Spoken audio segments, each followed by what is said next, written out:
There is a strange comfort in familiar pain. Even when it hurts you, part of you keeps returning to it. The same thoughts, the same wounds, the same patterns, the same people who drain your spirit. And you call it bad luck. But what if it is something deeper? What if suffering became part of your identity? From a young age, you learned to survive through pain. Maybe love only came with struggle. Maybe silence felt safer than honesty. Maybe you were praised for carrying heavy things without breaking, so your mind adapted. It began to believe that suffering was normal, that chaos was familiar, that peace could not be trusted. And over time, pain stopped feeling like an experience. It became who you are. You repeated stories about being broken, replayed memories that kept wounds alive, held onto sadness because at least it felt familiar, because without the pain, you no longer knew who you would be, and that is the danger of surviving too long inside the same wound. Some people do not heal because healing feels like losing their identity.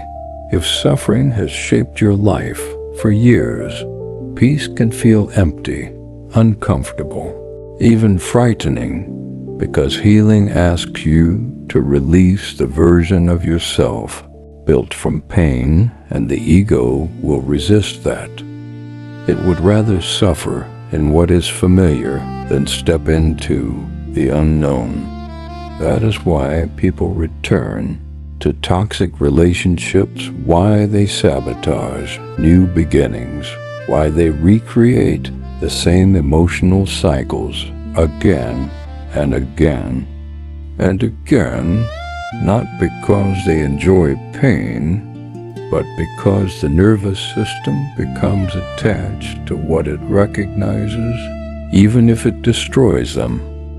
But awareness changes everything. The moment you notice the pattern, you stop being trapped inside it. You begin to see you are not your wounds, not your trauma, not the voice in your head that tells you suffering is all you deserve. Those were survival mechanisms, not your true self.